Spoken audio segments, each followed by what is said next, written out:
Hi everyone welcome back to Rashmi tutorial. बहुत सारा पिला टेंशन ने कि इंटरनल एग्जाम आमर कौन हम जो मान कॉलेज रे जनवरी 10 पर हबार थिला माने जनवरी 10 रु किछि पिलांकर तापर किछि पिलांकर 15 कहार 17 एमती बहुत कॉलेज रे थिला। ए वीडियो रे मु आपन मानकु सेही रिलेटेड किछि अपडेट देबी। वीडियोटी को शेष पर्यंत देखिबे बिना स्किप करिकी। आउ जदि चैनल ले नुआ थिबे ताहले एबे ही सब्सक्राइब करी पाखर थिबा बेल आइकन टी को प्रेस करदेवे एंड ऑल नोटिफिकेशन क्लिक करदेवे जहाँ द्वारा जितेबाला भी यही टाइप रो इंपोर्टेंट अपडेट मु आपण मानकु देबी तार नोटिफिकेशन सर्वप्रथमे आपण मानक पाखरे पहुँची पारिबो। तो यहाँ हूँ गोटे कॉलेज है कि आम ओडिशार गोटे कॉलेज आपण मैंने देखिपे कॉलेज ना हूँ केन्द्रापड़ा ऑटोनोमस कॉलेज केन्द्रापड़ा। ठीक अच्छे सबू कॉलेज रो नोटिस तो मो पाखरे नाही जेहेतु गोटे कॉलेज रो अच्छी मु आपण मानकु कहि दउची आपण मानक कॉलेज रे भी यही टाइप रो नोटिस बाहरी थिबो। आउ जदि भी न बाहरी खूब शीघ्र बाहरी जीवो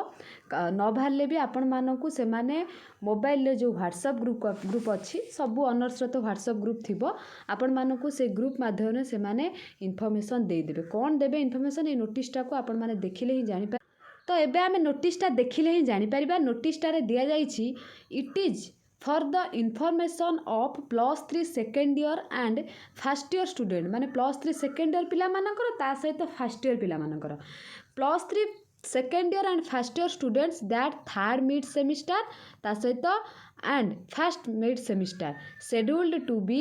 हेल्ड फ्रॉम 10/1/2022 टू 15/1/2022 सेटा थिला third mid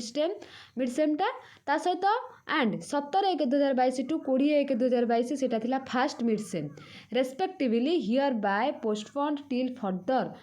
order due to COVID pandemic third layer तांकर तो थिला आपण माने देखि पारुथिबे 10 रु 15 पर्यंत थिला सेकेंड ईयर पिला मानकर आ 17 रु 20 पर्यंत थिला फर्स्ट ईयर पिला मानकर से मानकर पोस्टपोन्ड हो जाइछि थर्ड लेयर पई कोविड जो आपण मानकर एबे जो रेट रे चली केसेस तो सेति पई से माने पोस्टपोन्ड करिसेंती। आपण कॉलेज रे ऑल ओडिसा रे एमती सब कॉलेज रे नोटिस बाहरिबो जदि भी नोटिस न बाहरिबो से माने आपण मानकु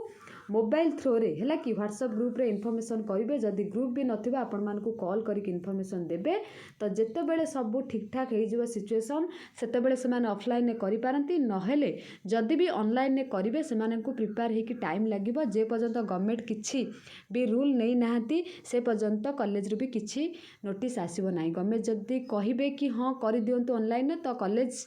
ऑनलाइन ने करिवे एवं प्रिपेयर हेबे करिवा पई आ जदि गवर्नमेंट कहिबे ऑफलाइन ने करिवा पई अपेक्षा करि जांतु तो जे पर्यंत आपण मानकर सिचुएशन भलो न हेची से पर्यंत से माने करिवे नाही एग्जाम आ किछि सेमिस्टर एग्जाम गुडा को ऑफलाइन हबो अलगा अलगा कॉलेज रो भी मु नोटिस देखि सारची जोटा कि सेमिस्टर एग्जाम गुडा को से माने ऑनलाइन ने करिवेनी जदि इंटरनल एग्जाम गुडा को हुए ताहले से माने ऑनलाइन ने करिवे नहले सिचुएशन भलो ही आसिले सेमिस्टर एग्जाम करिवे। आपण मानकर जेहेतु एटा डाउट थिला आपण मानकर कॉलेज रे एमती नोटिस देइचंती कि जदि देइचंती तो बढ़िया कथा मते कमेंट सेक्शन में कमेंट करिवे जदि न देइचंती डेफिनेटली आपण मानकु से माने आसंता काली देई देबे आ जणै देबे आपण मानकर काहे ना ऑलरेडी किछि कॉलेज रे जणै सालेन जोडा को 10 तारिख एग्जाम थिला तो जो मानकर लेट अछि एग्जाम तो से मानकु लेट रे इन्फॉर्म करिवे। आशा करूछि ए वीडियो माध्यम रे आपण माने किछि ना किछि जानिबा को पाइले जदि भी जानिबा को पाइथिबे तो निज फ्रेंड्स मानक सहित शेयर करिवे जहा द्वारा मते भी मोटिवेटेड लागिवो ए टाइप रो इंपोर्टेंट अपडेट आपण मानक पई नै कि आसिया पई। Thank you all.